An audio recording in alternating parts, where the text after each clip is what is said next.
honorable guests, ladies and gentlemen, and dear friends, a warm welcome to all participants and to the speakers, and a special welcome to Marie Sonnenstuhl, who represents today the Austrian Federal Ministry for Social Affairs in its abbreviation.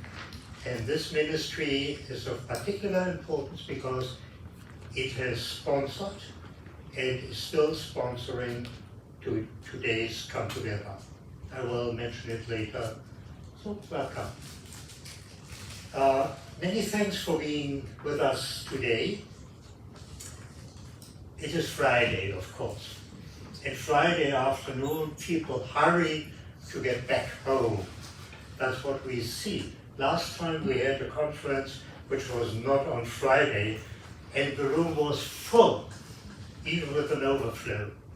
But on Friday afternoon we have to live with that fact that people tend to be at home.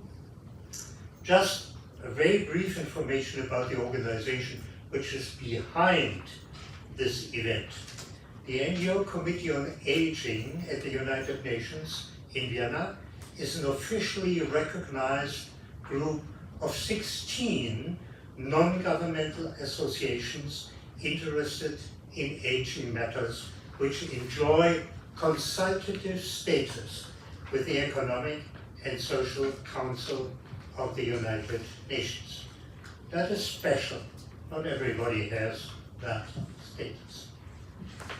On our website, you will find additional information on this civil society grouping dealing with the various aspects of aging and aging policies, having as objective to advise the United Nations in these matters. Today, ladies and gentlemen and dear friends, we celebrate with this conference, perhaps just a bit early, the important International Day of Older Persons of the United Nations, which in fact is the 1st of October every year. We shall hear today high-level contributions of 6 eminent speakers, experts on the role of the brain for healthy aging. Take care of your brain when you age. It's important. Some of the speakers are present, some will join us virtually. Very unfortunately, the representative of the World Health Organization in Geneva has been tested with COVID-19 just yesterday and is, of course, unable to be physically with us. I wish her a speedy recovery, but she volunteered to be with us virtually from home, and that is really a great effort which she made, and Jackie and her have become friends, and so that was a nice agreement between the two ladies. The experts will share their great experience and wisdom on how our central command organ, the human brain, has decisive influences on our aging process, and what we can learn from the latest scientific findings. Well, a special welcome and thank to all of them, present or online. Thank you. Each of the speakers, please notice, has 15 to 20 minutes for her and his presentation, followed by a short question and answer time each. After having listened to all the speakers, we shall have the opportunity to ask further questions, to exchange opinions, and to formulate recommendations. And that is important. We want to leave something for decision makers, tell them what they have to do, and if they don't do it, what that may cause. So to encourage them and even to demand things from decision makers, be they politicians, be they from the social organization or the administration. As usual, the NGO Committee on Aging at the UN Vienna will publish all the contributions to the conference and the main results of the discussion. It is important that also other persons interested in the subject can benefit from the important papers delivered by the speakers. You have received today on your seat our last publication. That is the kind of how we go public and how we share our work with a larger audience, which is far beyond of what we have today in this room. And now, another pleasant part. After the end of the session, we invite you all for some snacks and drinks in the foyer, and that event is sponsored by the Austrian Federal Ministry for Social Affairs. Thank you very much, and please give our thanks to your house. Thank you. And that is a privileged moment which will allow us all to continue discussion and make new acquaintances. Now, my dear colleague and Vice Chair of the NGO Committee on Aging, Jacqueline Stark, who has planned and organized this conference, great achievement, Jacqueline, will introduce the speakers and moderate the session. I wish you all a very interesting and inspiring conference, and hand over to my friend Jackie, please. Good afternoon or good morning, wherever you are. I would also like to welcome you here and those in the room and those online for the celebration of the International Day of Older Persons. To all the presenters, thank you for accepting our invitation, for sharing your ideas and the results from your research. Thank you for your contribution to gain a better understanding of the role of the brain for healthy aging.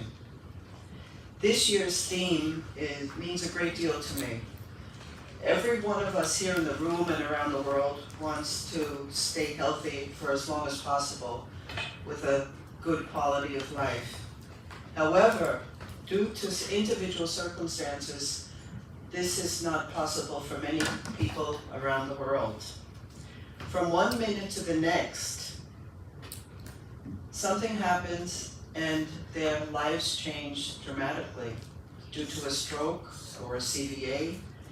And that's why I'm more or less here, is because I've been working with these clients for over 50 years.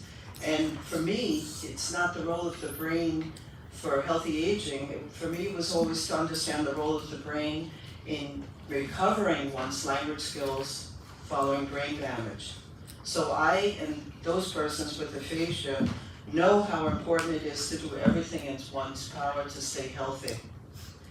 And today we're really going to hear some very interesting talks from renowned experts about what has been and can be done to achieve healthy aging, and how they see the role of the brain in this endeavor over the lifespan. And I personally am really looking forward to all these talks. Okay. Now, we can begin with the presentations. As Dirk announced, it was planned that Alana Officer would be with us today to give her talk, and we were really looking forward to you, Alana. But on Wednesday, she wrote to me and said she has COVID. So it was really not possible for her to attend, but we are really very grateful to you that you're willing to give your talk from home, despite you not feeling well. Thank you. Now, some information about Alana. She's presently the Senior Health Advisor for the World Health Organization in Geneva. And she has a lot of experience across clinical practice, public health, global development, And before she joined the WHO, she worked in Africa, Europe, South Asia, the Middle East, and the Western Pacific on health, disability, rehabilitation, and development. At the WHO, she's held so many functions, but I'm just going to list a few that she's shared with me. She first led the global work on disability before moving on to aging, where she spearheaded the World Report on Aging and Health in 2015. And she led the development of the UN Decade of Healthy Aging, still on, 2021 to 2030. And she has headed the Demographic Change and Healthy Aging Unit, jointly coordinating the decade's implementation, monitoring, and evaluation. She leads the development of the Global Network on Age-Friendly Cities and Communities, and Vienna is one of them. Unfortunately, the person who is in charge of that has her Seniorenfest today in the Rathaus, so she couldn't join us. Okay, Sabina Hofer-Kruger. And the global campaign to combat ageism.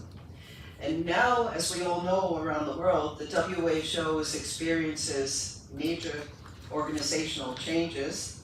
And that means that Alana is not going to have less work. She's going to be taking on a broader portfolio. She's going to be leading WHO's work on social determinants of health equity, health promotion, behavioral insights, and in urbanization, including age-friendly cities and communities, and social connection. And she'll also continue to oversee and coordinate the Commission on Social Connection, which started in 2023 and is going on till 2026.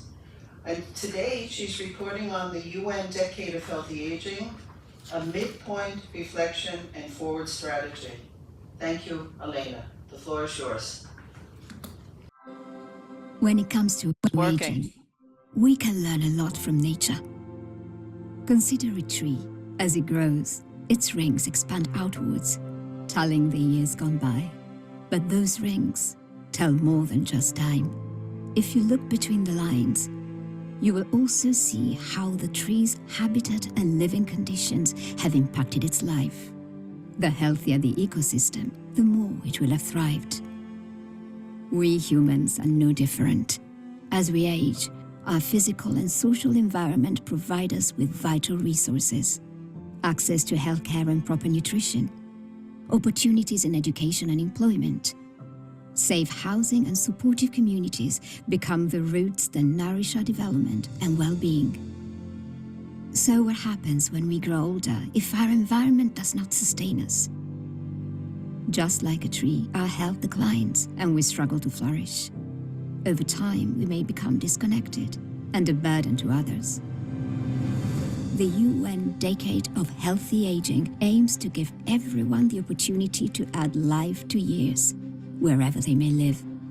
A transformative collaboration of diverse sectors and organizations, the decade focuses on changing how we think, feel, and act towards aging, cultivating age-friendly environments, creating responsive healthcare systems and services, and promoting long-term care and support essential to living with meaning and dignity. By adding quality to quantity, we give all people the chance to lead a meaningful life, no matter their age. And that includes you, and you, and you, and me. Together, we can make every year count, not by the numbers, but how we live and grow in between.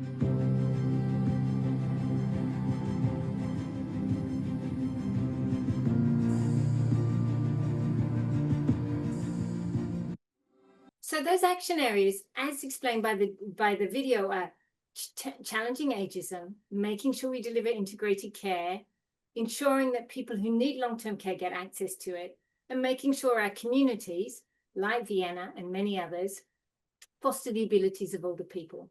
But to do that, we need to work and make sure that older people's voices are heard and they're meaningfully engaged in all decisions that affect them, that we build capacity and leadership across all of these different areas, we connect diverse stakeholders, and we improve data research and innovation. In 2023, we released the first progress report, which covered from the beginning of the decade in January 2021 to 2023. At that time, 136 countries responded to the survey. It's about 70% of WHO's member states. And we measured progress against 10 main indicators, and also collected over 140 case studies from governments, academics, civil society. Of course, the data is limited, but together it offers, or it starts to offer, a powerful picture of what's actually happening in the progress that's being made. So you'll see, what did we find? So we compared data on 10 indicators in terms of progress.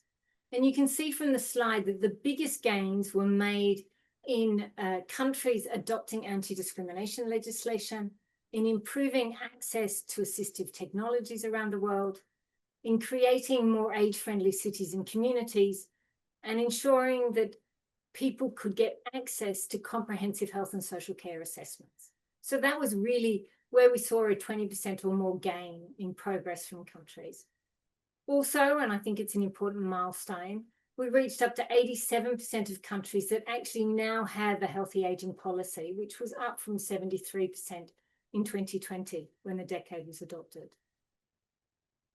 Behind those numbers, obviously, are real stories, and we have to remember that. For example, if you look at case studies, for example, number 3 in the report in Australia, older people are now directly influencing care policies because they're part of an aged care council for elders. Number 20 in Argentina, are pioneering healthcare services that support older persons, particularly older women who are facing gender-based violence. But there's also huge progress being made in Africa, which sometimes the data doesn't represent, but the case studies do. For example, in Cameroon and Senegal, civil society are making great progress in improving access to HIV services for older persons, while still tackling discrimination and stigma. And these examples remind us that progress is possible across really diverse contexts when governments and civil society and academics and private sector, as well as older persons, work together. But huge challenges remain. And when we looked at the data, 1 in every 3 of the national fora on healthy aging did not include older persons. They didn't have a voice. And that's unacceptable. Yeah, engagement is a right, it's not a courtesy. And policies are always stronger when older people shape them. Resources are another key barrier to progress. The data showed that only 1/3 of countries say that they have the resources, yeah, either adequate or substantial resources that they need to deliver on the decade. So you'll see the purple, the orange, and the pink are all where countries do not have sufficient, either none or insufficient resources to deliver. And we can see that the gaps are highest on tackling ageism, where nearly 80% of countries report that they do not have sufficient resources. But even with these huge gaps in resources, let's look at the progress that countries and civil society say they're making. In terms of ageism, which is our stereotypes, prejudice, and discrimination on the basis of age, both directed towards ourselves and to others, it's really widespread.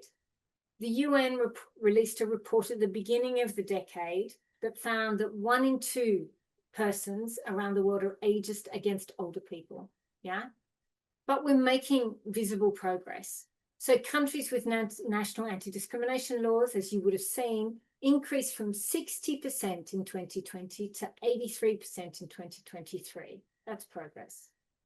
We also saw progress on regional frameworks. For example, the Inter-American Convention, the African Protocol, both came into force. And more recently, in April of this year, with the Human Rights Council resolution to develop a binding instrument on the rights of older persons, we now have the sort of momentum that can really push this agenda further. But to address ageism, in addition to policies, we also need to improve education and intergenerational contact. In addition to the UN report on ageism, we've also developed guidance on how to bring generations together. But we also know that if we want to drive change, we need to be able to measure ageism accurately and we need to be able to track progress. And so this year we launched the first ever global scale to measure ageism. It was developed with older persons, it's already been translated into over 11 languages, and is the most comprehensive and valid and reliable instrument that exists today. So in terms of strategy going forward, we need to keep scaling the strategies that work, and we need to better measure ageism across the world. Throughout the decade, we've seen that there's growing recognition of the need for age-friendly environments. And when we talk about age-friendly environments, we talk about local action or national across a range of sectors, whether it be housing or transportation, health, community care, employment, information and communication. And we've seen progress here with the national programs supporting age-friendly cities and communities growing from 52 to 77%. To be able to support and strengthen that progress, we released a guide on how to link national and local efforts and really how to build national programs.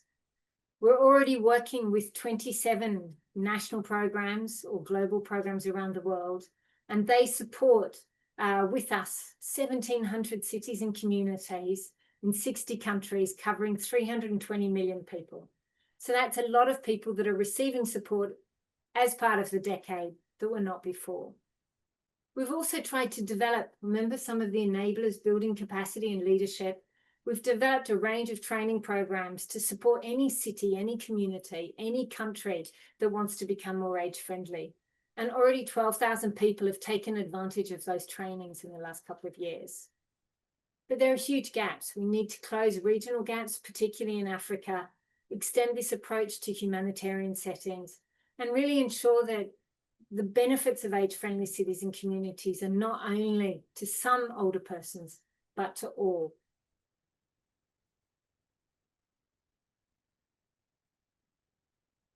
The third main action area is integrated care. And as we age, we all know that care needs can become more chronic and somewhat more complex. And nearly half of the global population lacks access to really basic essential healthcare services. And care, when it is provided, is often fragmented. You don't get integrated care. So care for cardiovascular disease is provided separately to diabetes, and we don't focus on the person as a whole, which is really why when they adopted the decade, 194 governments said integrated care was really a priority. And countries are making progress. 71% of countries have policies for comprehensive health and social care assessments, which is up from 48% in 2020. We also released an integrated care for older persons, so a handbook, which is being updated, which can provide guidance to countries. And many countries are building workforce capacity and promoting more team-based care. We've seen lately, we've been working with 20 countries to really advance their work in this space. We're also seeing countries, for example, France, that's going to scale up this approach across the whole country. And that's really what we need to be seeing across many more countries over the next 5 years. Long-term care was the fourth action area. And it is so important because it enables people to live with dignity, with their rights, and with the sort of support that they need to live, good quality lives. We know that about 65% of older people will require some support for their activities of daily living. And most older people want to age within their own homes and within their own communities. So a lot of that care is going to need to be delivered within the community setting. And COVID, as I mentioned earlier, exposed huge gaps, particularly in our long-term care systems. And while I think awareness has grown around the needs and the gaps around long-term care, and more countries have programs for caregivers, the investment that's going into long-term care, even when governments say that that's where they're investing in most, is still lagging, yeah? We've got huge challenges. For example, low pay, poor working conditions, really weak regulation, limited training, high turnover of care workers. And most of the long-term care still tends to fall to unpaid family members, yeah? Most often women with very little support. And this is neither sustainable nor is it fair. So over the first part of a decade, we've worked to develop with other agencies frameworks and guides that can support the integration of long-term care within UHC, but also to strengthen the policies around long-term care. But there's really a shift now that needs to happen, moving from awareness to much more concerted action. So building comprehensive, publicly funded, good quality long-term care has to be a priority before the end of the decade. And, you know, the decade was always about this sort of global collaboration. It was always about trying to do things a little bit differently. And so, you know, the next couple of slides are just going to show you some examples of how we've been trying to do that. So the first one, WHO and our UN partners and the World Economic Forum launched the Healthy Aging 50. And that was an opportunity for us to celebrate leaders who are transforming the aging agenda. Not long after we launched the decade, we launched the Decade Knowledge Exchange platform. So a multilingual platform currently available in 3 languages with over 2,000 knowledge items, and it connects more than 1,500 unique users every week to share and to find knowledge. We're also trying to work to improve data. So in the first half of the decade, we pulled together all available data on aging into one data portal. We've developed a new global aging population survey to collect comparable data across countries on healthy aging. And we've produced most recently a guide to monitoring and evaluating the decade. Now we need more countries to invest to be able to produce comparable and age disaggregated data.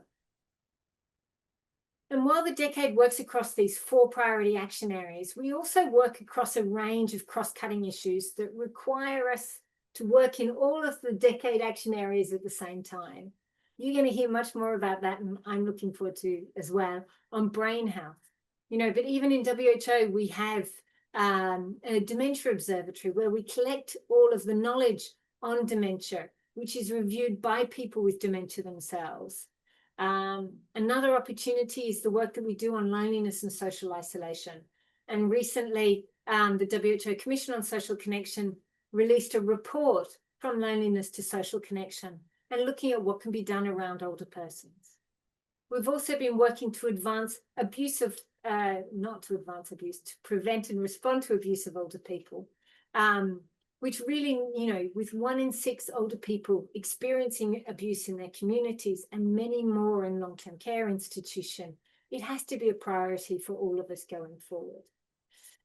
So all of these actions can only be done with the incredible partners that work within the UN, within civil society and academia that are driving this work forward.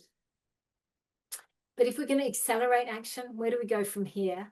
Well, I think the first phase of the decade has brought substantial progress in terms of developing the evidence, developing the tools, developing the partnerships, raising awareness, but much more is needed.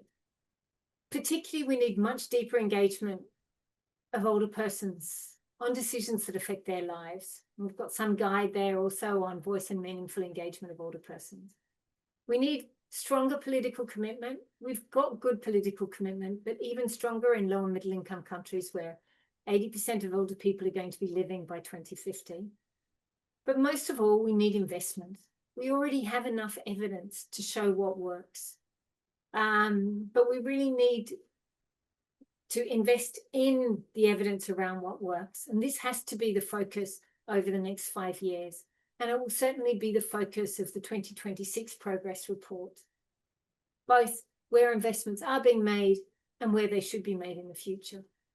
And we need more resources, human, financial, to turn commitments into action.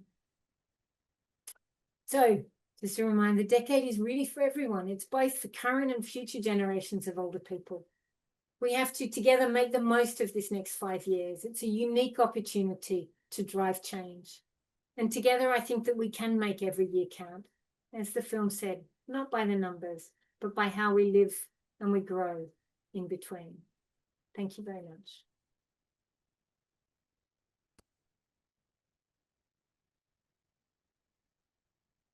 Thank you very much, Alana.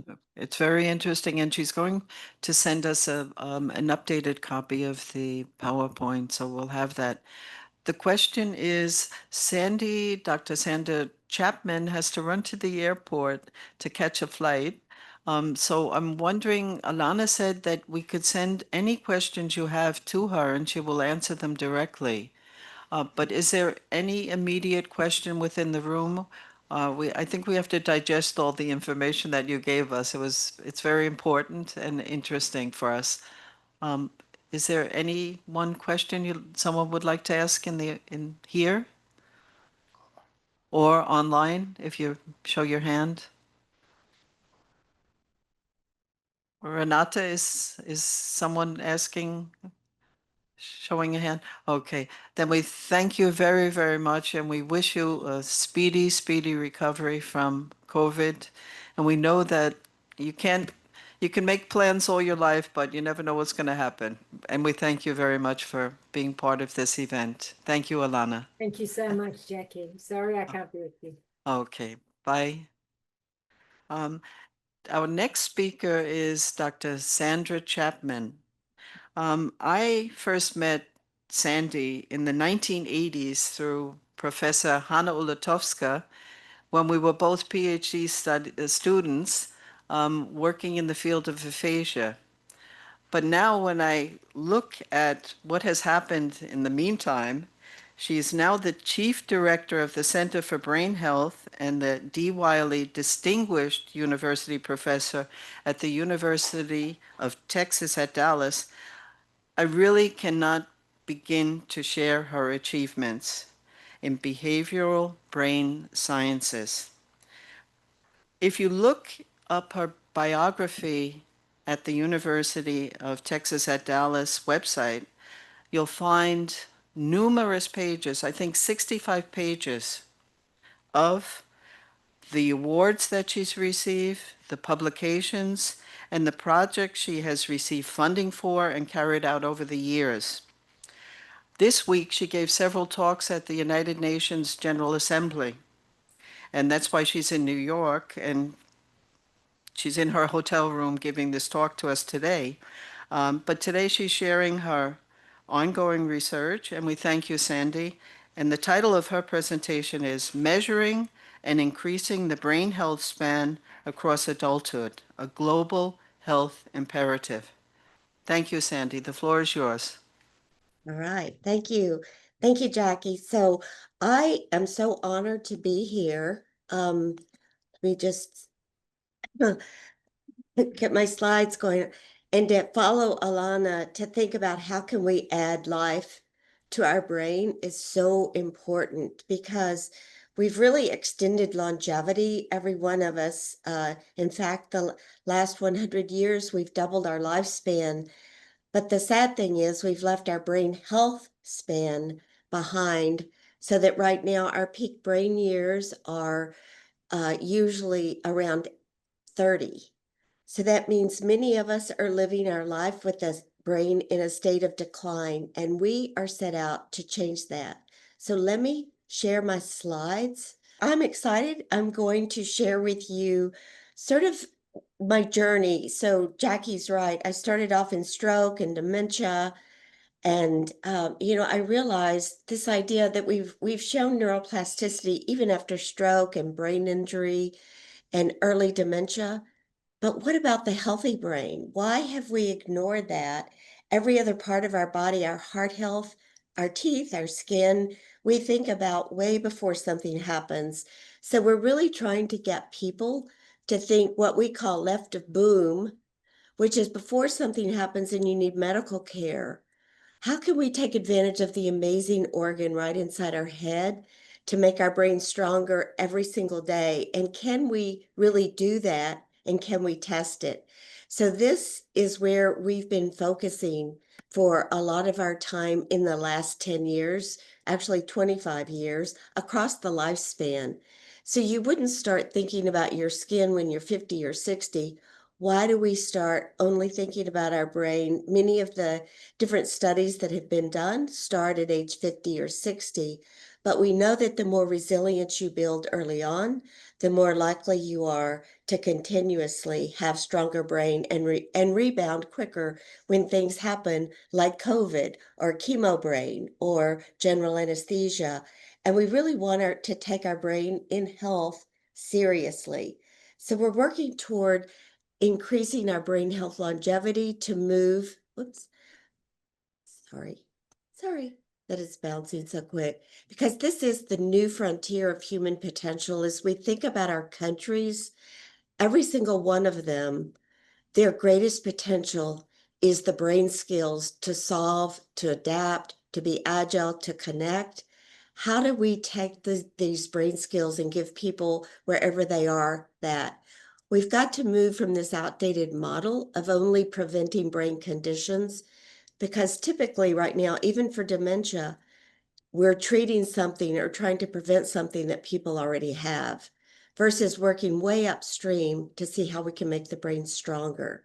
So what is this updated model so that people can continuously engage their brain skills, because we do want to live longer, but we want to have the brain capacity to be an independent and thinker. So what is brain health? And this is, Alana, we adopted this from the World Health Organization, but we actually added something to it that we can measure. It is the continual promotion of optimal development of our brain, cognition, emotional well-being, and connectedness to people and to purpose. All of these things contribute holistically. We think about cognition and memory, but as we pointed out, we know that emotional well-being, do you know that you're going to be stressed and depressed, but there's things you can do to work through that? We know that connectedness to people is probably one of the greatest brain drivers to make you live a more vibrant life. So we set out with the Brain Health Project, which we launched in 2020, right when COVID broke out, to see if we could measure it, and we developed it online. Ian Robertson, that you're going to hear from later, is actually one of my co-leaders. I have over 35 scientists from around the world that are part of this. We're in every single state in the US in 65 countries. We would love to hear from you and have you maybe become part of this. But the way we define brain health, what we've realized is that your brain is really the highest category of health. And when people begin to focus on that, then we see a spillover effect that generalizes to your mental health. People start taking actions to realize that there's things they can do, and then they also take more care of their overall health. And that's been something that's been very rewarding in our science. So what is this measure?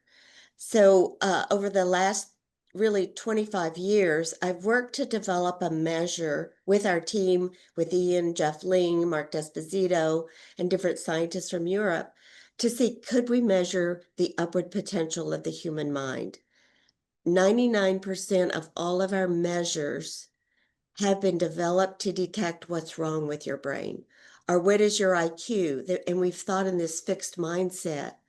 Well, neuroplasticity tells us that our brain does not have to be fixed. Every single person, regardless of where they start, there's steps they can take to increase their really holistic brain health. So with the science, we now have 30,000 people who have taken the index. Go back to here. And we've seen that it lumps into 3 factors. One is clarity. And clarity is not so much just your memory, although memory is important, but it's really your ability to reason, to problem solve, to figure out different solutions, to figure out a path forward. It's also your compassion and your sleep. We also see connectedness as 1/3 of things that contribute: your social support, your ability to show compassion and empathy, resilience, and your connectedness to a purpose. And the third area is emotional balance. It's not being free of depression and stress, but it's knowing that you can use either connectedness or clarity to make a way through. And all of these are interconnected. So I'm not going to go through this slide, but I want you to know brain health is holistically. We've got to quit doing these silos so that people can embrace, how do I add to my brain health continuously beyond just my memory test, but it is my social connectedness, and it is my ability to solve problems. We want measures that can really chart gain continuously and not just detect and diagnose or think you're okay. And the last thing we want is it to be a measure of you against you, not me against Jackie, for example. She's so smart. I don't want to be compared to her, but I would like to know that my brain can continuously get better so that my best brain year can be next year against myself. And that's why it works for people regardless of where they start. So what's in it for you? How can you optimize? We have a number of studies that Jackie's referred to. We have 3 more that are pending. What I want to share real quickly with you is some of the science of 4,000 people right now that we've tracked. We enroll starting at age 18 because it is technology, and the oldest right now is 97. We've shown that from baseline measure, the gains that people make overall when they stay in the study are continuous. It's not like they get better and then they flatten out, but they continuously improve over this 3-year period. So one of the questions we asked was, what about the age? Which age group gets better? Do the 20-year-olds, 40-year-olds, or 70-year-olds or 80-year-olds get better? And the surprising thing was that we found that the level of gain was the same. So even people in their 70s gained as much as people in their 20s. And that was kind of a surprise to us. In some ways, we thought older people might gain more because they'd lost more, but it was not the case. People, when they realized steps they could take to take advantage of neuroplasticity, could see gains. And they're very simple steps. It's not like you have to go off to a brain gym.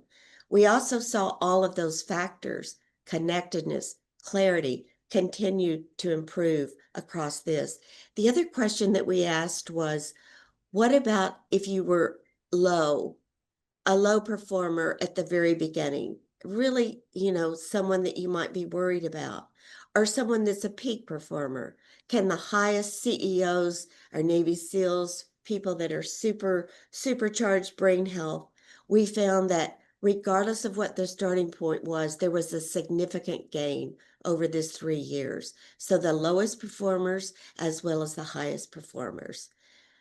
We're also doing fMRI and a lot of neural markers to say if you improve on these behavioral measures, do we see brain markers of a brain getting stronger? Right now, if you were to do an fMRI, it would be primarily to detect how much loss is there, how much atrophy, how much loss of connectivity, brain blood flow. We've been able to show that healthy people can regain, for example, 17% brain blood flow. Now, you don't know what that means, but we do. We start losing 2% of our brain blood flow starting in our 20s every decade, and that's associated with cognitive decline. These are individuals that were 50 and 60, regaining almost 2 to 3 decades back of neural health, but with all the experience that they have to have even a better functioning brain.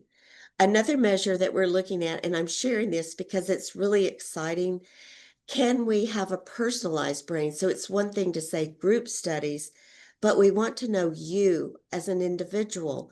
What is your brain? So we're looking to see if we can optimize the biological brain age of individuals, regardless of where they start.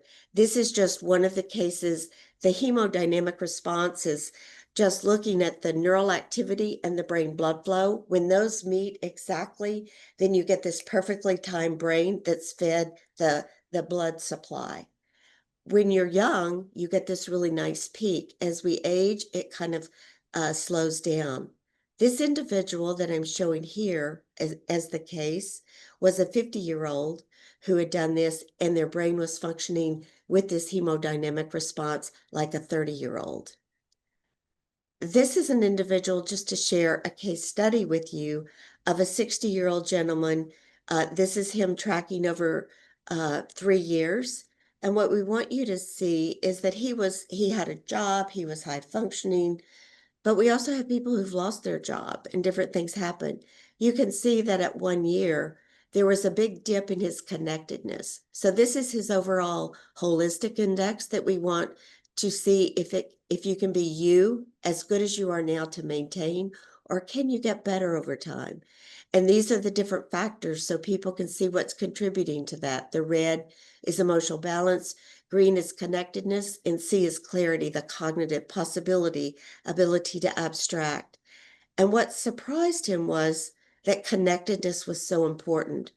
Right here, what happened was he became a caregiver for someone with dementia, and he also developed an illness that took him away, and he was isolated. And when he learned that there were things he could do even in those tough times to regain his connectedness, not only was he having marital problems at the time because of all the focus of his work and trying to balance so much, he began to focus on his wife and going for walks out in nature. And Alana was sharing pictures of nature and what could happen. And when he began to prioritize that, all of his brain skills began to thrive.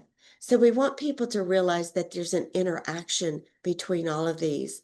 These are tips that I could give you. I think my time might be running short, so I don't want to go over, but I could go back to it for things that individuals can do. But let me just maybe, when we give people tips of things they can do, it's just simple strategies. One of the important things that we've learned is the importance of connectedness.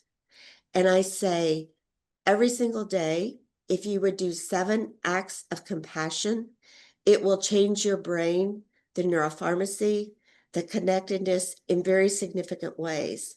And you think, well, that's a lot to ask of someone, but it really isn't. If you just look in the room around you right now, to show 2 acts of compassion to someone that you're close to or that you know, to show 2 acts of compassion to someone you disagree with, and to try to find some common ground so that in this divisive world, we can find commonality, that will change your brain and change their brain. 2 acts of compassion for people that are just passing by or helping you in a service, and then 1 act of compassion to take care of yourself. We're showing that this brain health index can also measure any type of intervention. This is a hormone replacement. We're looking at exercise. We're looking at different types of drugs. So it really is more of a measure to look at, does the brain improve and who does it improve for?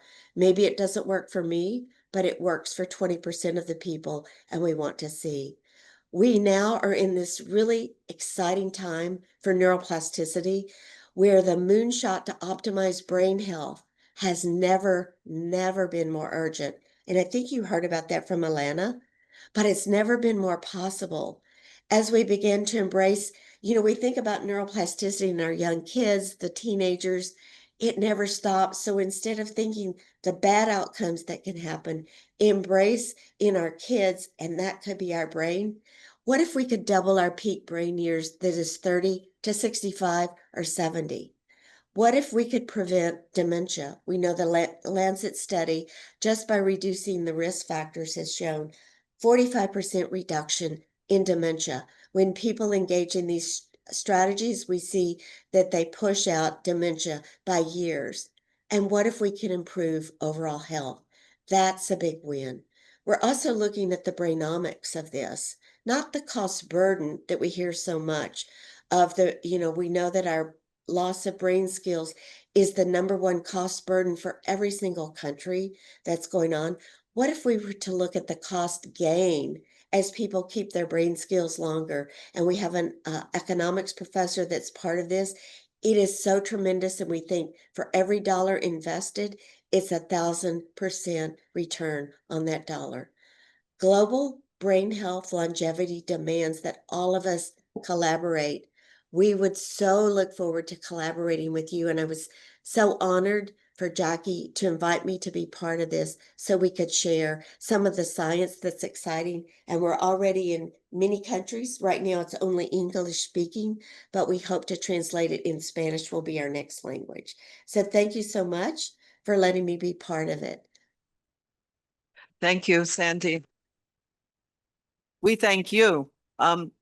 I think we'll ask the people who have a question and would like to get materials, and I would love to get a lot of the publications also to look at and read. And they're on your website. But maybe the people can write directly to you if they have a question about what you've presented. It was so much information and very important information that we have a chance to get better brains, even if we're older. Thank you very, very much. You bet. So happy to be here. Yeah, and we're so happy to have had you. Thank you, and have a safe flight. Thank you so much. Thanks to all of you for all the work you're doing. And I look forward to hearing from you and working with you. Yes, thank you. Thank you. Bye-bye. Bye-bye. Okay, we're on to our next talk, and it's some people we have present here. And we're very happy that Dr. Maciej Zatonski and Dr. Sara Farwell are here in Vienna. We welcome you to Vienna and the UN for a second time this year. Uh, and I'll ask a question. What do you get when a board certified pharmaceutical physician, author, and much more, and a cardiovascular biologist, certified physical performance, and nutrition expert team up and combine their experience in disease prevention, nutrition, physical fitness, mental well-being, and coaching to provide people with solutions for cognitive and physical health and more? I think the answer is pretty clear. You get solutions. Okay. So as a team, they bring together two perspectives to form a holistic approach that we just heard the word holism, holistic. And right now they're celebrating their first year as solutions makers. And the talk today is titled Begin with the Brain, Real World Solutions for Health and Longevity. And here we have a chance during the buffet at the end to talk to them if you have any questions and you'd like to hook up with them. And they're not so far away. They're in the UK. I mean, Sara is from Pennsylvania, but they're located in the UK. Okay. Hand it over to you. Good afternoon, good morning. Thank you, Jackie, and thank you, Dirk, for having us here. And I'm Sara. And I'm Maciej, and it's a real pleasure to be here with you today. We have a small gift for your minds to start with. For the next 2 minutes, we're going to index together. We invite you to close your eyes and disconnect from light and sound, from technology and buzz. Try to resist the urge to do or check anything. Just simply sit comfortably and breathe. Let's begin.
Okay, thank you for joining us on this short journey.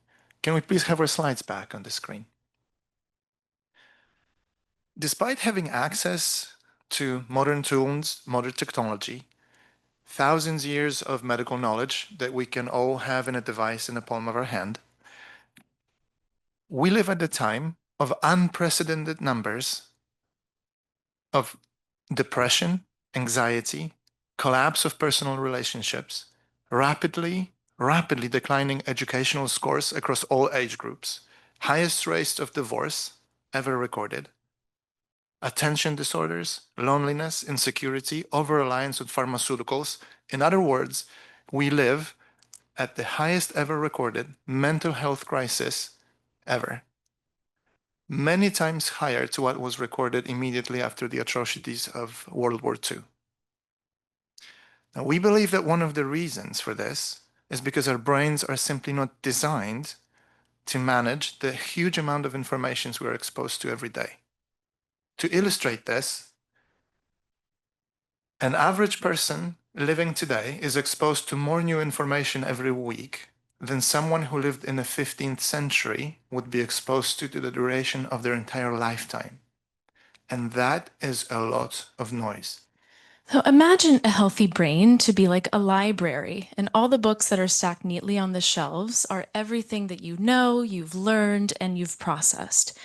And any new input, this is everything you see, feel, hear, taste, touch, smell, read, scroll through, discuss, or think about during the day, is like a giant pile of books being dumped onto the floor of your library. Now, your brain needs time to put all these books away. According to Atkins's information processing theory, your brain can either work in the information acquisition and processing mode or information indexing mode, but it cannot do both things at the same time. When we give our brains even a short time to rest, just like we did at the beginning of this session, we help it switch from the information acquisition to information indexing mode. And this allows the brain to organize and make sense from all the information that it's being exposed to. Now, there are many reasons why you want to index regularly. It has been shown to increase our working memory, increase our capacity for learning, make emotional regulation easier, therefore making us much more difficult to be triggered. And it also enables self-agency. Now, this is why indexing is the first of two non-negotiable interventions, brain-first interventions, that we do with everyone that we work with. So we'd like to demonstrate this to you and all the science that Sandy just talked about and how it works in real life by sharing an example of one of our earliest clients. Meet Nicole. Nicole was in her mid-30s. She presented to us with sleep disturbances and alcohol dependence. And on closer examination, we've discovered that her physical health is in decline. She's at risk of developing a chronic disease. Her personal life was a total chaos, and she was at the verge of another episode of professional burnout. Nicole was probably expecting doing more things like maybe more stress management tools and techniques. Maybe another sleep study to see where the problems are. Maybe some sort of a detox diet or another fad that she tried before in the past. Or maybe a handful of new supplements or pharmaceuticals, which she also unsuccessfully tried in the past. Instead, we started by giving Nicole time and space to herself. She started with something such simple thing as 2 minutes of indexing every day. And this was the first domino that triggered a cascade of changes for Nicole. That short time helped her to improve her self-awareness and develop self-acceptance, which subsequently reduced her anxiety and allowed her to fall asleep faster. Within weeks, she has slept without interruptions for one whole night, something she hasn't achieved or experienced for decades before. Better sleep meant better clarity, and better mental clarity led to improved decision-making. And one of those decisions for Nicole was to stop drinking alcohol permanently and make certain changes to her diet. So without alcohol and ultra-processed food, she had more focus. She also had more time to do the things that were most important to her. One of those was to return to her regular exercise routine. Now with more exercise, her energy and her health was balanced, and so on and so on. Well, that is, of course, that's not the whole story for Nicole. We provided her with very specific plans, coaching, and accountability mechanisms that were designed and tailored to her specific goals and needs. However, all of this has started with a simple daily practice. Many people struggle for years in therapy to achieve what took Nicole merely months. Now, this might seem anecdotal, but the truth is Nicole is one of many people who've worked with us and others who have sustained behavioral change by starting with something as simple as daily indexing. It doesn't really matter how you call this practice. We call it indexing. For others, it could be meditation, it could be mindfulness, it could be prayer. What matters is that most successful people do it daily.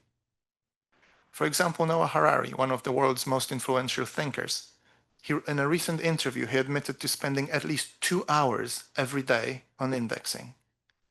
Elizabeth Blackburn, Nobel Prize laureate in medicine, does the same thing, and so do many other of the world's most successful people.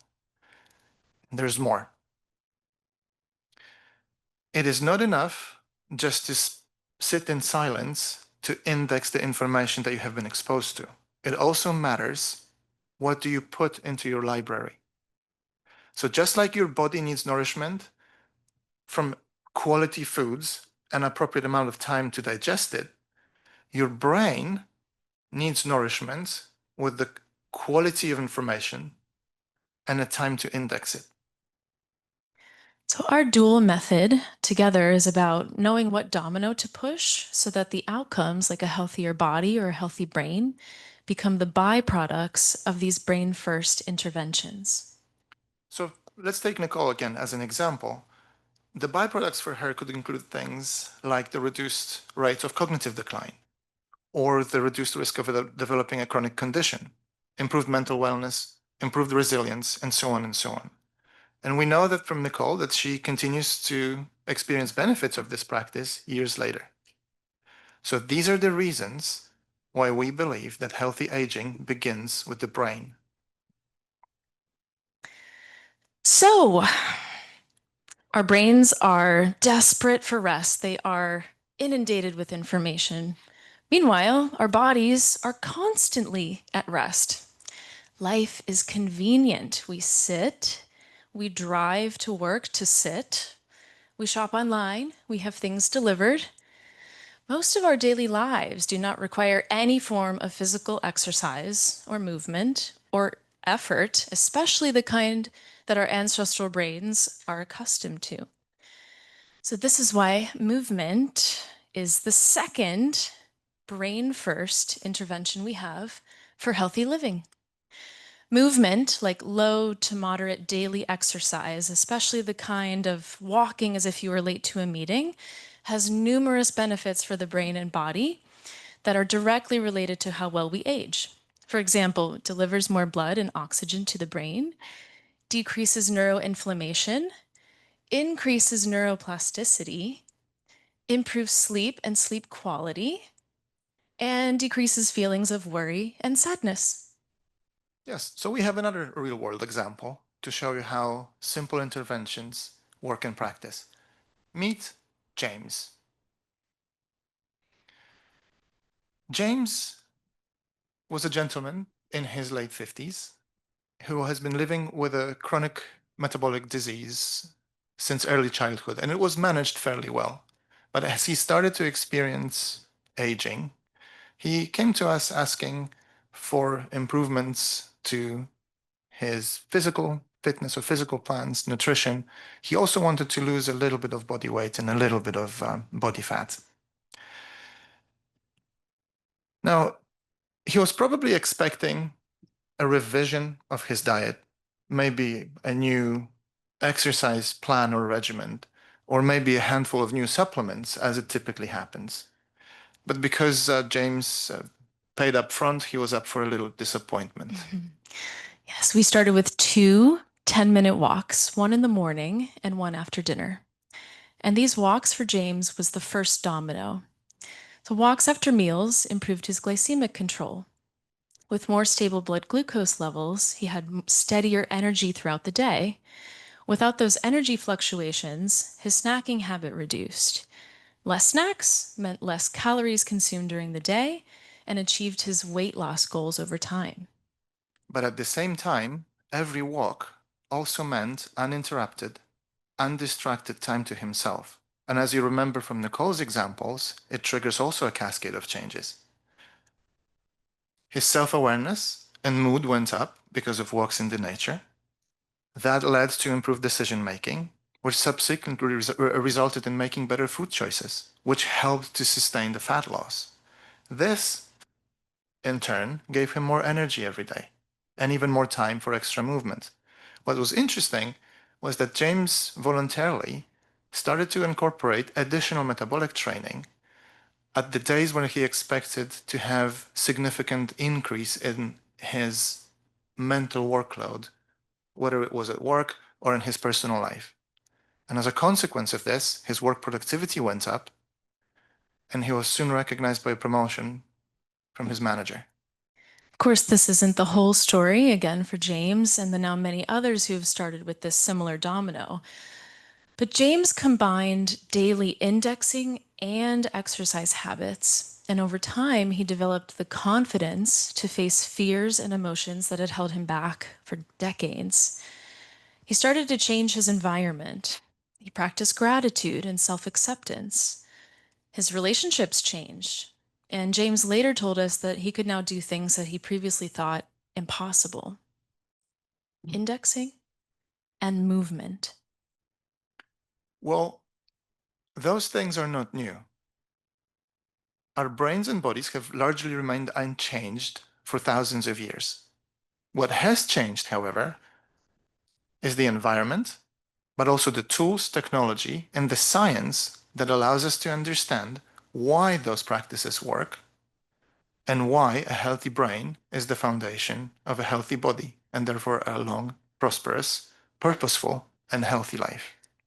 So brain first means that the outcomes that you desire, like strength, energy, or longevity, become the byproducts of these simple habits. It's how you view the world, how you respond to your thoughts and your emotions, and what you feed your mind and body have profound impacts on your work, on your relationships, your health, and your future. Training your body makes your muscles stronger, but training your brain makes you thinking better. And just like you wouldn't go to the gym and have someone lift the weights for you if you want to gain strength, the same principle applies to how we use our brains. Just think for a moment how many of the children today remember their parents' phone numbers. Something that was very obvious to most of us in this room when we were younger. Today, our memory is being outsourced and stored in the devices we keep in our pockets. And increasingly so, we start outsourcing our thinking to artificial intelligence and large language models. But what impact do you think this will have on our cognition as we get older? And just like we cannot expect to get stronger when somebody does the weightlifting for us, how are we going to stay cognitively independent later in life if we allow something else to do the thinking and remembering for us? So we're going to finish with this quote by Sir William Butler.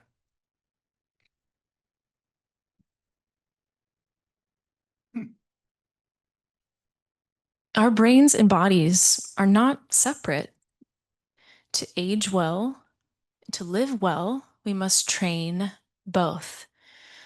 Oh, we invite you to join the many others who have changed their lives and choose your brain first. 5 minutes of indexing, 10 minutes of movement.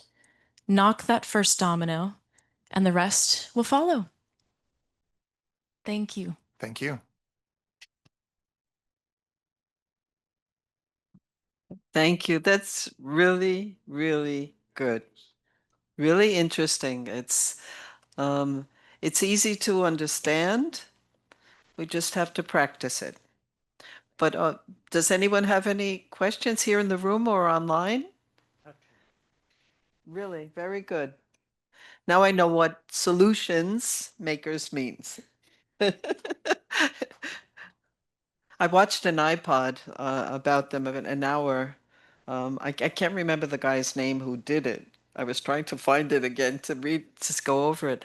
But it was really very interesting. It was more in depth about what they do. And I really enjoyed it. It's interesting. I couldn't understand what it really meant, but now I do. And Thank you, Jack. Atkinson, that's a psychologist, the Robert Atkinson? Yes, it was the late 1960s when he proposed the theory. We like theories that were proposed longer time ago because it means they stand Me the test too. of time. I mean, it's unlikely we're going to learn about the breakthrough on social media. We also know that it must work because his work was and subsequent works were the foundation for development of artificial intelligence. So there's probably something in it. Okay. Huh.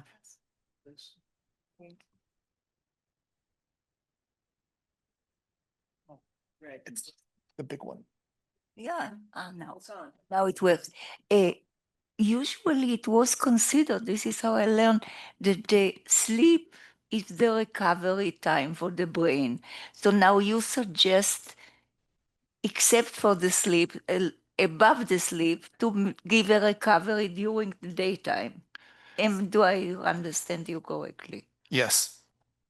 And the reason for this is that we are simply exposed to enormously larger number of information than we have been 100, 200, 500 years ago. Sleep is not enough, and sleep is also something that we're deficient in as well. Most people do not get the adequate number of hours of sleep required to sufficiently organize the brain. And also sleep, the brain reconciliation happens only during the deepest phases of the sleep, not at any time during sleeping. So for example, anyone who requires or is dependent on any substances, whether it's pharmaceuticals or things like alcohol to fall asleep, will almost never go into the deeper stages of sleep, therefore never fully recovering in the appropriate way. Interesting.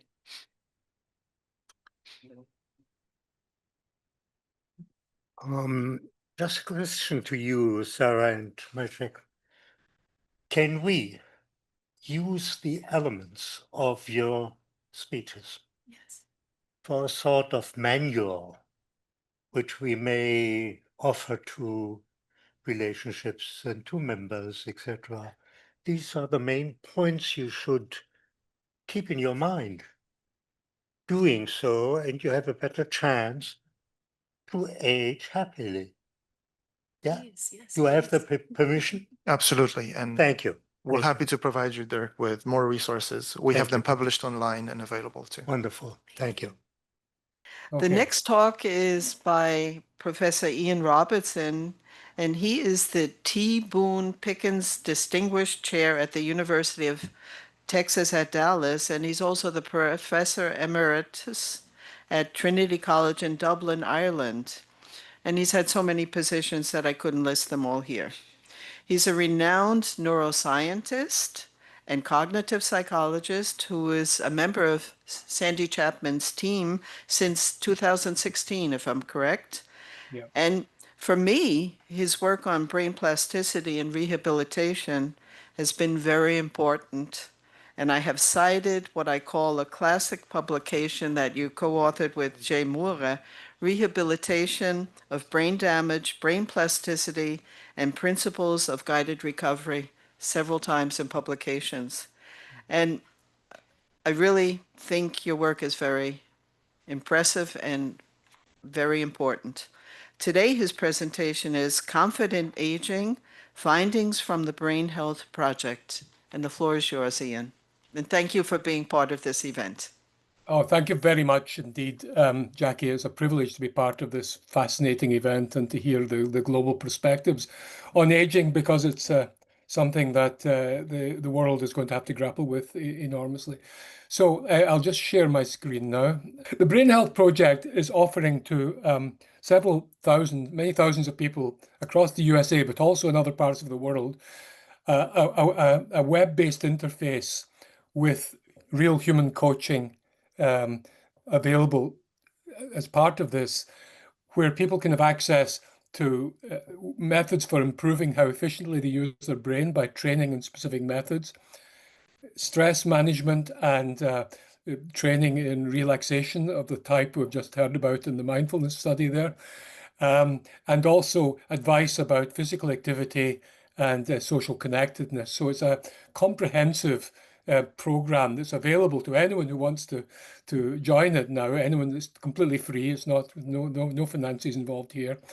And critical to that, as we heard from Sandy Chapman, is this comprehensive brain health index that people do every 6 months, and they then are contacted by a coach who then advises them which aspects of this big internet-based platform will best address, if you like, the weaknesses, relative weaknesses in their brain health profile.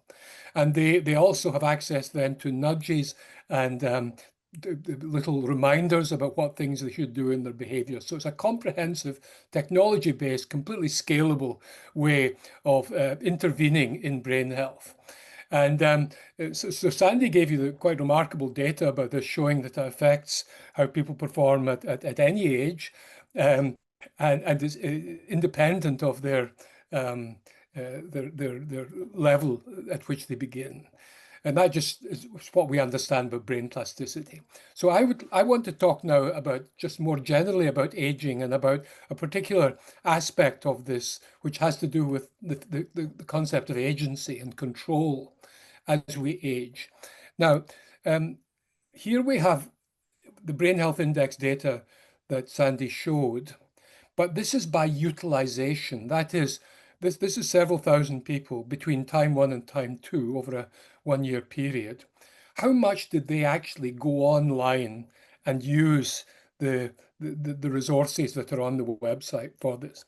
Secondly, did they take part in the coaching sessions, which are once every 6 months with the coaches? And thirdly, did they avail of the technological nudges? And you'll see here, what we have here is on the BHI's, the Brain Health Index, is how much the score changed from time 1 to time 2. And you'll see that there's a strong relationship with how much people actually did, how much agency they had. The low users, the Brain Health Project improved hardly at all. But the high users, there was a significant, much bigger improvement. And you'll see across the bottom here the 3 elements of brain health: clarity of thinking, along with sleep and compassion, as Sandy mentioned. Secondly, their social connectedness, how rich their social connections were with other people. And thirdly, their emotional balance, the extent to which they were not suffering from too much anxiety or low mood. And interestingly, if we just start off with the people who are low utilizers, we have many thousands of people have taken the Brain Health Index, but many people drop off or do very little. They don't engage with the training. So in the top of this, you'll see this is the changes in their scores from time 1 to time 3 this time. And for people who, on the left, you'll see low. That's people who just maintained low usage over that 1-year period. The next one is low to modest. That is people who upped their engagement with the project, who maybe availed of a coaching call, who went online and did some of the training on the so-called SMART training to help you utilize your brain more efficiently, to take brain breaks, these needed rests that allow the brain to recover, that did a program on sleep that's available there, that did an exercise and took the exercise advice. And then thirdly is low to high, those that went from a low usage to high usage of this 1 year period. And you'll see that as their usage increased, so did their brain health index improvements. And that was true across the three, the clarity, the connectedness, and the emotional balance. So that's the context of the Brain Health Project. Now, what I want to just say is the importance of this. Take one of these things, and we've heard about loneliness today. It's critically important for the brain. But this is a study not from our project, but this is from Martinez and New York University, which showed that the actual dopamine receptors in the ventral striatum of the brain, this is the brain's reward network, that the number of receptors for dopamine, which is a critical neurotransmitter, not only for cognitive function, but also for well-being, is linearly related to your perceived social support. So if you perceive yourself to be socially supported and connected, your brain will respond in a most fundamental way, as if this was some remarkable pharmacological agent. And the Brain Health Project improves people's social connectedness. So that's just giving you an idea of this relationship. Normally we think of the molecule determines the mental health, if you like, but it can go the other way around. The mental health can determine the molecule. So here's what I think is happening in the Brain Health Project, the belief that you can improve brain function.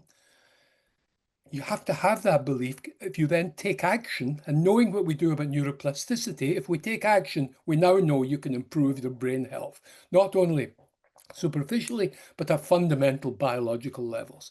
That then allows you to take more action, and you have this virtuous cycle. Now, feedback loops are critical for the brain.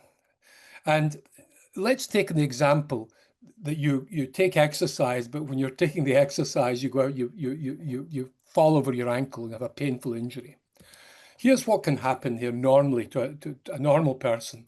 You fall, you have to stop running for a while, you lose fitness, and that makes you, make it less inclined to go out and run, but there's also a fear that you're going to fall again. So that can take time. You have to build up your training slowly, possibly with physiotherapy help to get back. But that happens normally to normal people. That's the recovery process from a setback or a shock. Or you forget someone's name, you're 50, or you forget someone's name at a party. You forget the name, you're embarrassed. There's maybe a tendency to avoid that situations where you might forget their name, but you respond not by avoidance, but by memorizing, saying, I'm going to be careful to memorize people's names in future. So you remember names better, you have less fear. This is the recovery process. Now, you can mathematically model this in a very, very simple way. S here is the setback, and D is what we call deconditioning. That is the loss of fitness, the fear that happens after some setback like that. So we have a simple equation here for a setback. The next one is A, avoidance, the avoidance that you do. And that avoidance will hold you back from the recovery process. But there is the shock, the effects of the S, that has a natural tendency to wear off as well. And finally, we have the deconditioning, the loss of fitness, the loss of usage that happens. So you have these three very simple equations, and you can actually model them. You can put in notional parameters here, and then you can say, let's run a simulation and see what happens when you model this kind of feedback loop behavior. And here's what we get with these notional parameters there that I put in. You get an initial setback response to the setback, avoidance. Oh, my ankle is sore, or oh, I'm embarrassed about forgetting that, so I avoid. But these equations with these parameters means you recover, you get over it. The shock wears away, the deconditioning is overcome by training, and you get back to running, or you get back to participating in parties or conferences where you have to remember people's names. However, there's another feedback loop, which I think is dominant in aging, largely as a result of the aging stereotypes that we hear about, we heard about earlier in some excellent presentations earlier. So you have a setback, maybe you have a hip operation, or you have some embarrassing experience because of interaction with someone who's prejudiced against aging. Maybe you lose your job, or you're rebuffed in some way. So there's a tendency to avoid. That avoidance leads to deconditioning, both of the body and the brain, depending on the system. That leads to worse performance. And because you're performing more poorly, there's more avoidance, which of course leads to this positive feedback loop with very negative effects, a vicious cycle. We all get this as we get older. With increased joint stiffness, we flex, because it's less comfortable, we flex our joints less. If we flex them less, we get more stiffness. Our movement becomes restricted, so we avoid more activities. And so you get, stiffness gets worse. And again, this is an example of a vicious cycle. Now, it happens memory-wise as well. If you forget someone's name and you avoid, and you're 70, and you think, oh my goodness, this is a sign of aging, I'm losing my functions, you avoid strangers. And therefore, you start to limit the range of activities you're involved in, and that means your memory capacity decays through lack of usage. And then you get what's called learned non-use. The capacity is there, but you're not using it largely because of the stereotype threat, the anxiety that's associated with prejudices that you've internalized about aging. So here's again the three equations, the same ones that I showed you with the feedback loops of recovery. But if I put in different parameters here into this, I get what's called an unstable scenario, where you end up with avoidance. You end up with people who start, as we know empirically, they avoid social occasions. They avoid situations where they might be embarrassed by their memory. They avoid physical exercise. So that is the feedback loops that I think are dominant in aging, and particularly difficult when it comes to cognitive function and emotional function as well. So this is a study from the Irish Longitudinal Study in Aging, where they over a 2-year period, they took people ranging in age from 50 to 90, about 8,000 people, and they measured their internalized attitudes to aging. So their negative attitudes to aging. Did they have negative expectations about aging? Had they internalized, if you like, negative stereotypes about aging? And the more negative were their stereotypes, on the standard walking test, speed of walking test. Now, speed of walking is a remarkably strong biological marker of the health of an aging system. And what they found was the more negative were your perceptions of aging at time 1, the more you slowed your walking over the 2-year period. And the marginal change in the timed up and go test was 1.35 seconds, which is an enormously large increase. That was the change associated that you could attribute to negative expectations of aging.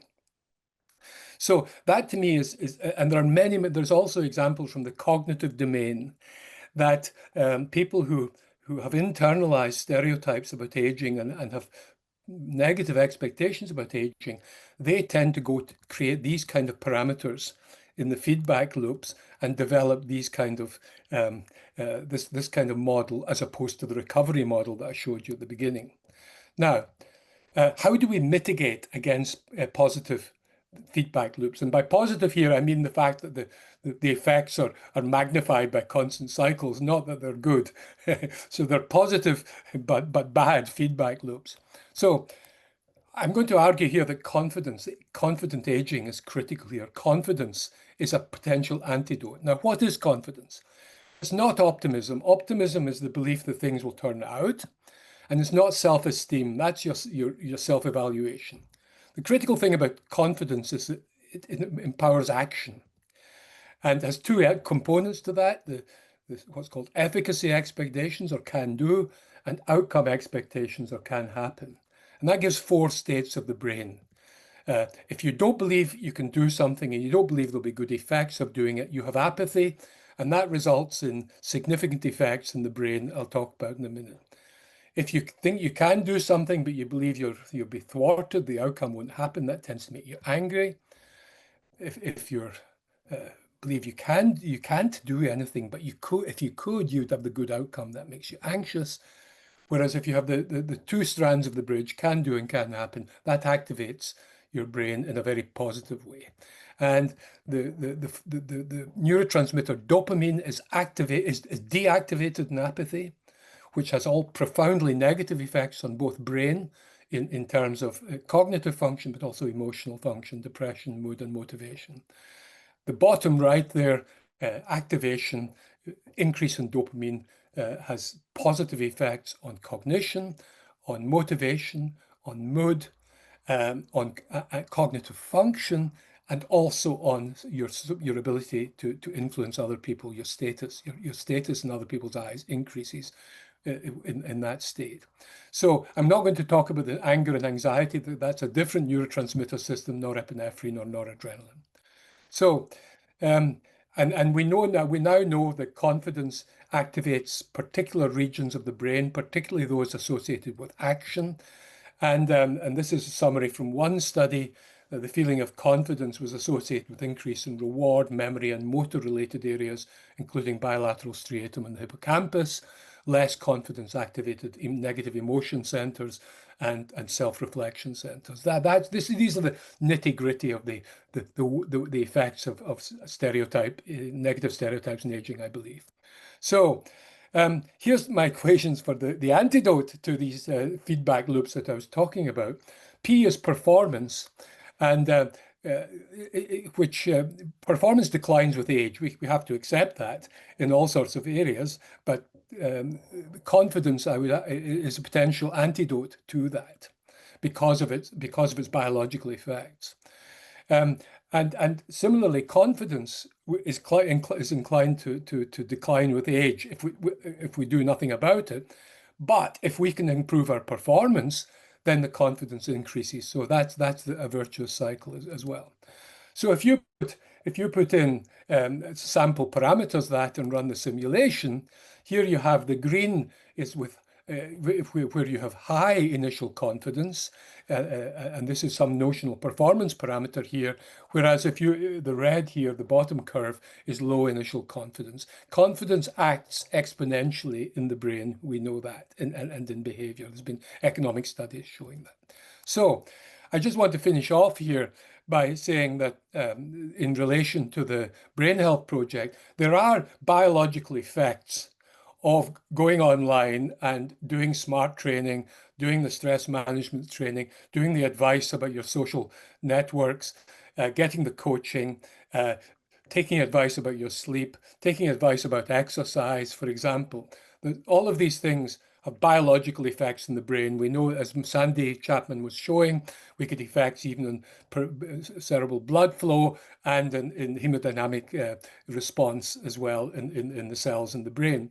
However, there's also this great confidence boosting effect of feeling in control of your brain, feeling that you can do things about it, feeling, as Sandy said, not going to get a cognitive test with that sinking feeling that you're going to be diagnosed with dementia, but rather you're going in the way that you go to the gym, you get an assessment of your physical fitness, which may be low, but you go there saying, well, I can do something about this. That's what we're talking about with the Brain Health Project. And I believe that the confidence multiplying effects, the virtuous feedback loops that I've been talking about here are enormously enhancing parts of this whole process. So thank you. So here's a summary. Feeling confident and in control of your brain health means being confident about life, including about aging, and both are self-fulfilling prophecies and virtuous feedback loops. Thank you very much indeed. Thank you, Ian, for a very interesting talk. I have the feeling today that we're really such a overlap also in the ideas, and it really would be good to maybe take off from that and connect and be confident about our getting together. I would like to encourage the contributors of today's program to make all possible efforts so that we can publish their contributions in that same way and be proud editors of what you have contributed. So we count on the cooperation with you, and I would be very happy to hear from you whether you are ready or not. You are, of course. Thank you. Very good. We shall be proud to disseminate what we have heard today. It should not stay with us. That's too small a group of very interested people, but there's thousands and even millions of other people who have never heard about it, who would like to get this eye opener and brain opener and say, hey, that's something I would like to take very seriously into consideration and make it part of my aging process. Thank you.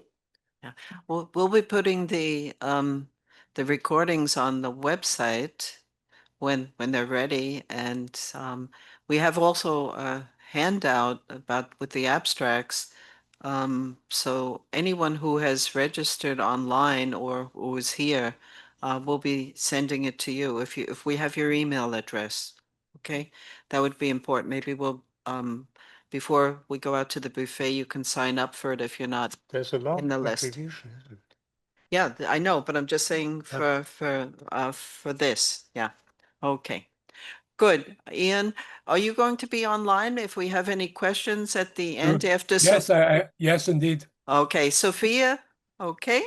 Now we have really heard a lot about the role of the brain in healthy aging from various perspectives, from more senior experts. But what does a young person beginning her career in gerontology have to say about all the ideas and the results that were discussed today? And we really like to have the intergenerational aspects covered and discussed, and they play a role in all the decisions we have to make about aging. But it's important to know what a young person thinks, okay? Back to Sophia. She is a PhD student at the University of Massachusetts in Boston, and she's a research assistant in the Gerontology Institute. And she's also worked with very prominent colleagues, including Jack Kupferman of the Grey Panthers in New York, who's done a lot of work on aging and other topics. But it's really so important to have people, young people, become interested in aging. And we thank you, Sophia, for your commitment, and we'd like to hear what you have to say. And the title of her presentation is From Lifespan to Health Span, Rethinking Aging Through a Life Course Lens. The floor is yours, Sophia. Good morning, good afternoon, and good evening. It is an honor to be here today with all of you. I would first like to thank Kelly Fitzgerald from the NGO Committee on Aging in Geneva for recommending me today as a speaker, and I would like to thank Jackie and Dirk from the NGO Committee in Vienna for considering Kelly's recommendation and providing me with the opportunity to be here today virtually with all of you. As you know, and as Jackie had already mentioned, I was invited to bring a youth perspective into this dialogue.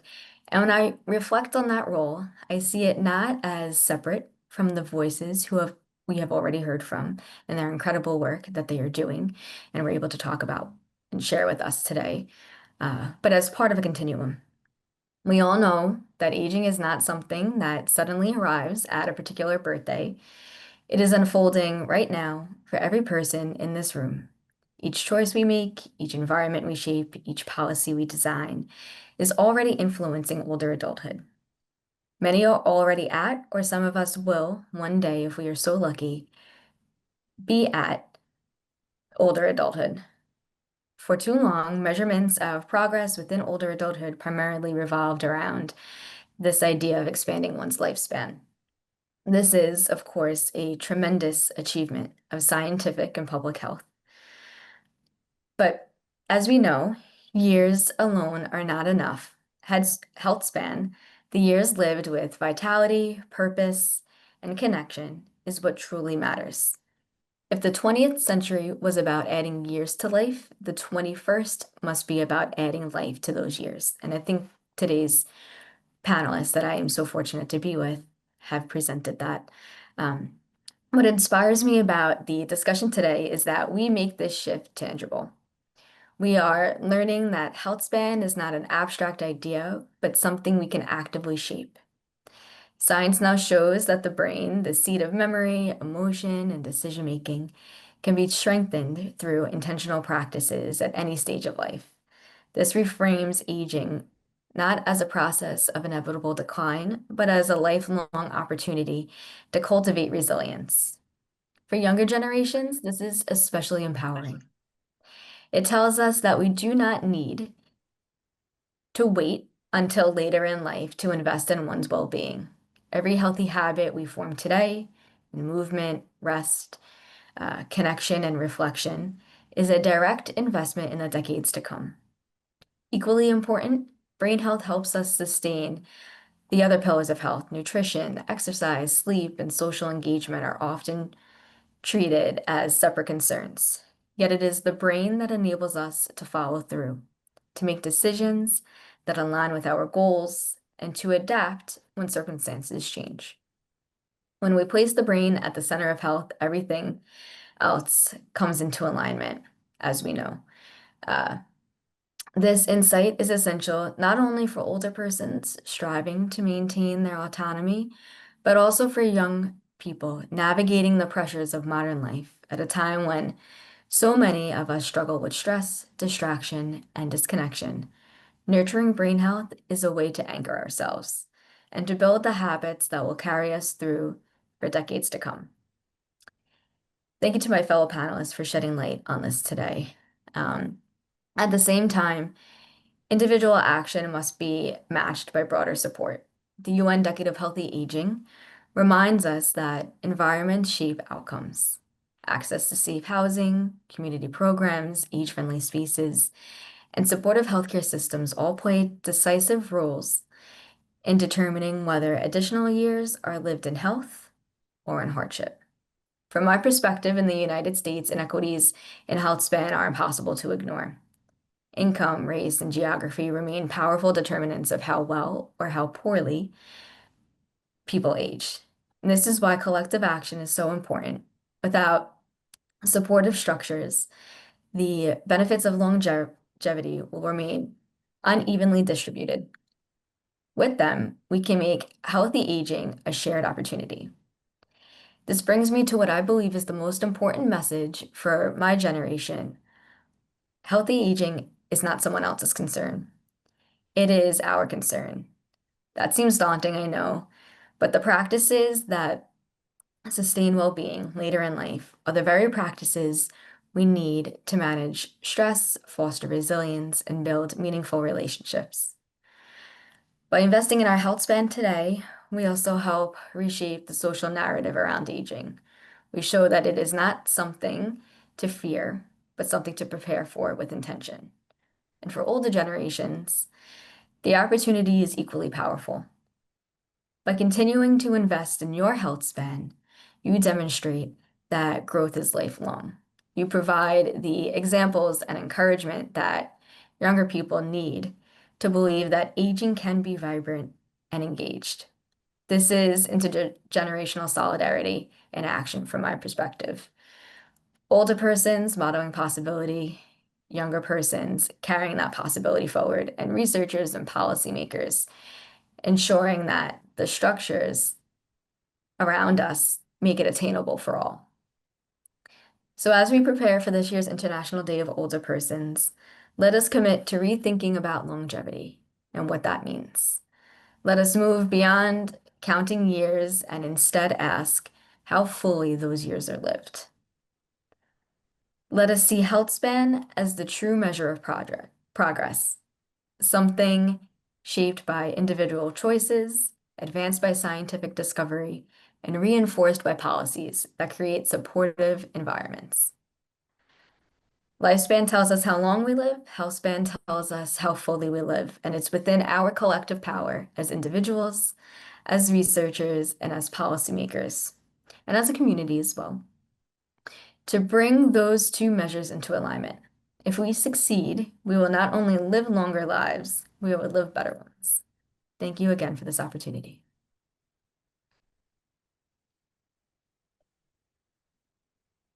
Thank you, Sophia, for very powerful words, and we'll take them to heart. And what I do have one question, because you teach. How do your younger students, how are they? How do they respond to what you teach them? I assume you're this powerful with them as you are here telling us. Yeah.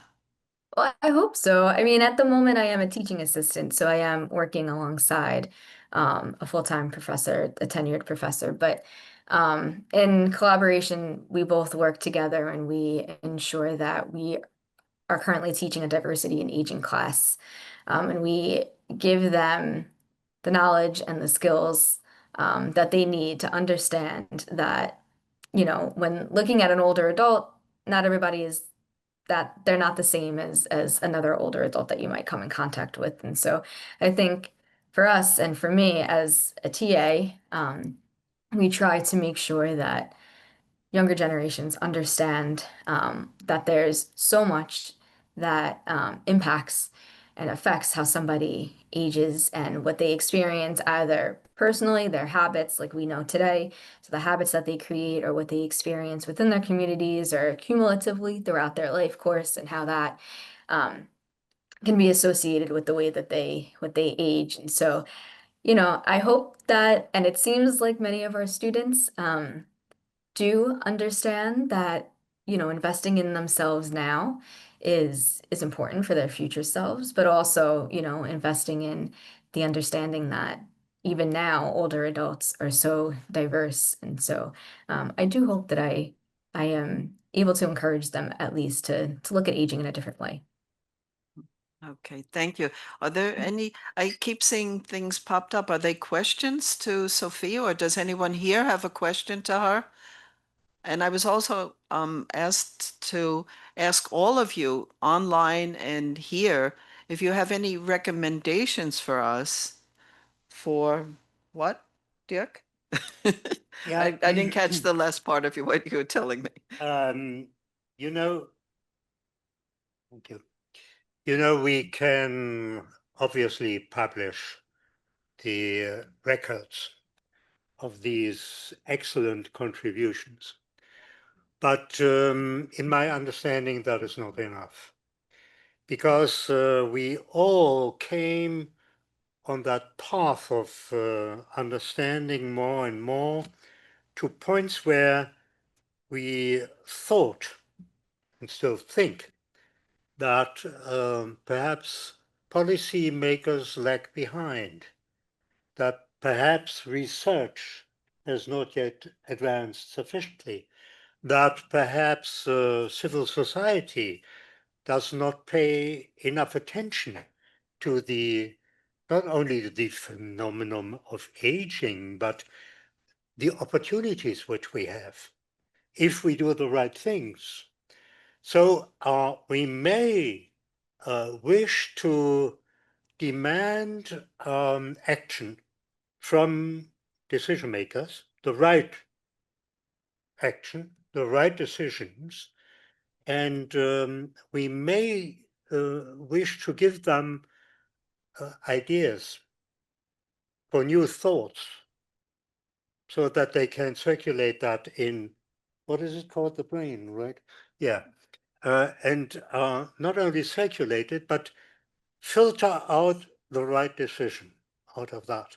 So if you have not only the participants online or here, but also the contributors, if you have some things in your mind where you think this is a para-political body, the NGO Committee on Aging, and they have their objective is to advise the United Nations. And we do that more and more, and they respond to what we do. So we have something for our basket. Mark, although we are here at the Committee on Aging, but this overload that you were speaking about, it doesn't start when you are 65. It starts when you are a child today, and it's getting worse. So I think when we suffer then when we are 60 or 70 or 80 of the sins of our youth, that we were overloading our, and this should be a recommendation, although we are Committee of Aging, to take care of the young people, of the already the children. This is how I understood it. Definitely. Sophia, what do you say about that? Well, I think we could definitely learn as well from older generations. So I do think that that would be a wonderful collaboration. Okay. Yes. Yes, I greatly enjoyed all the presentations we had today, and I would like to thank the experts who talked and gave us very good suggestions of what can be done. And as I was listening, I thought, well, that's a good idea, and that's a good idea, and that's a good idea. And by the fifth or sixth or seventh idea, I forgot what the first one was. That doesn't mean that I'm too old, but which is a funny thing anyway. But I thought it would be great to have such a list that we can recommend of all the successful actions, of all the activities that help as to stop aging or help with slower aging for the brain to recover.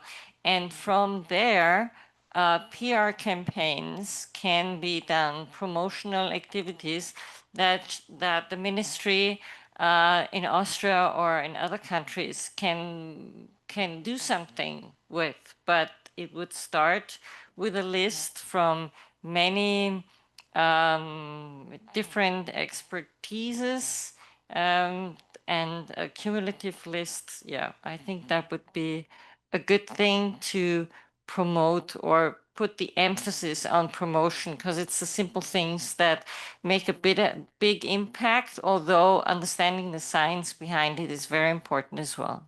Thank you.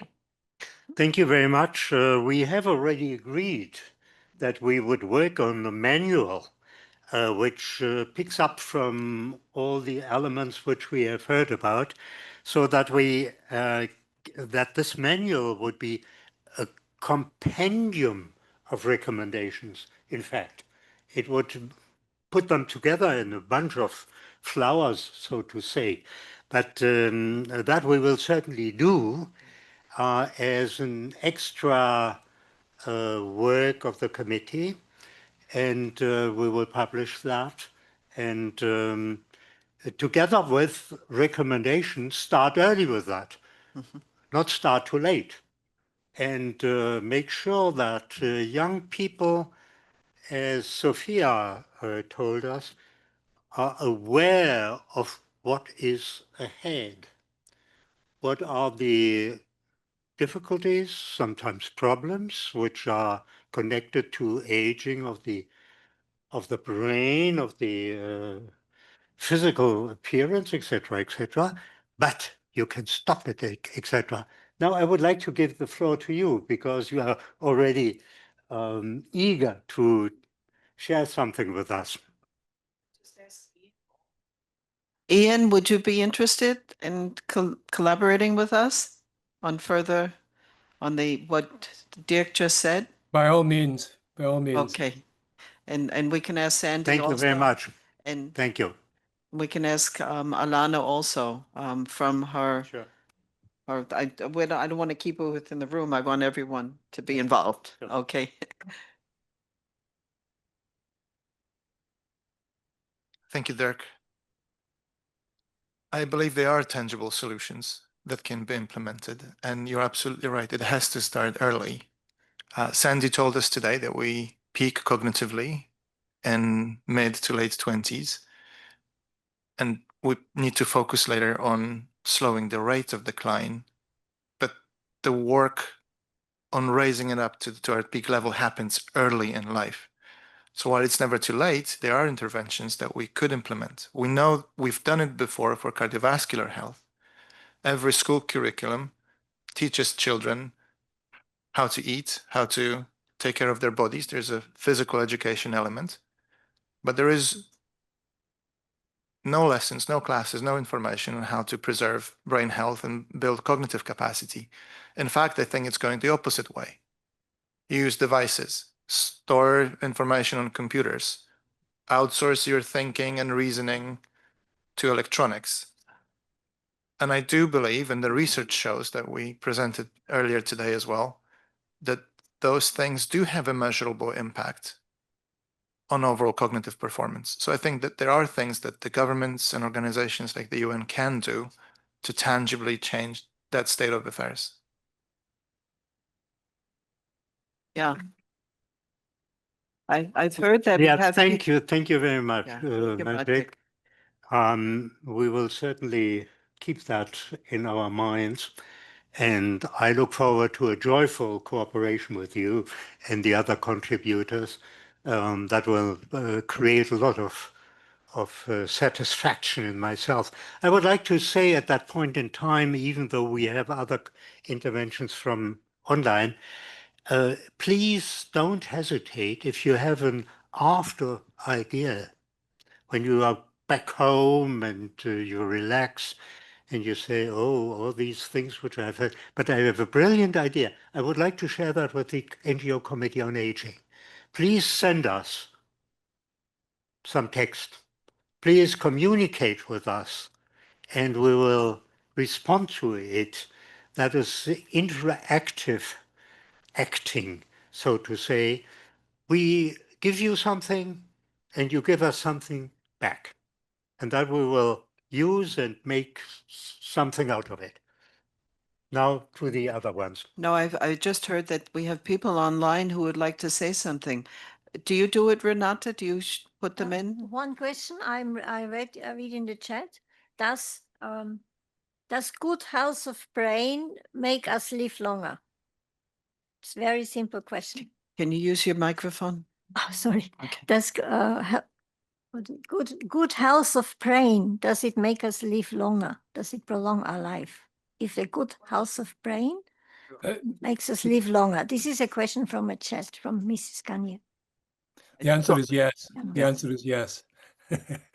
Okay. Yeah. Would you like to elaborate on it? Yeah. If you define brain health as we think it should be defined, as not just cognitive function and not just the biological structure of the brain, but rather the socially connected, emotionally balanced brain, then we know for certain that these qualities of well-being, of agency, of feeling in control, and of feeling connected and supported to other people, these all very significantly increase lifespan, not just brain span. We know that loneliness, for example, is probably worse for your health than smoking. And that's just one of the risk components. So most definitely, yes. Mm-hmm. Okay. Are there any other questions? Thank you, Ian. Any other questions or someone want to say something online? Yes, can you? Yeah. Sorry. Talk. Yeah, it's Tom again. Yeah. I'm just going to read what I put into the chat here. Again, I introduced myself again. I am a neurophysiologist working in the space of neural aging and senescence. I put a little bit more information in about that. But in that regard, I would like to actively contribute to this request for ideas and suggestions, because we have a tremendous amount of experience in my organization, which is an international ECOSOC consultative NGO. The question, as I had posed before, is we really need good contact information for the people involved in this group so that we can effectively exchange ideas. There's been a lot of calls for collaboration and calls for new ideas, but again, in order to reach you and initiate this two-way dialogue, please provide as much contact information as you can. That's clear. Thank you. Thank you. It is very clear, and we will do our best to respond positively to your request. Very reasonable. Very reasonable. At this point in time, I think. Are there any other questions? Maybe online still? No? Okay. At this point in time, I would like to thank very, very warmly the contributors. In the room, thank you very, very much. Outside in the US, here and there, etc. Dublin. You were Dublin, Ireland. Is that where you are, Ian, right now? That's yeah, right. Yeah. Okay. And in Geneva, I wish you speedy recovery. You have been great. We looked so much forward to this conference. We were all excited, but you went beyond our expectations. We are really highly satisfied.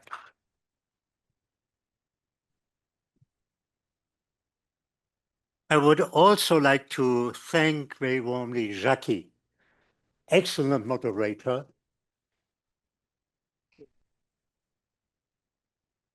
And then I would like to thank the 30 or 40 participants we have in this room and online for their interested attention.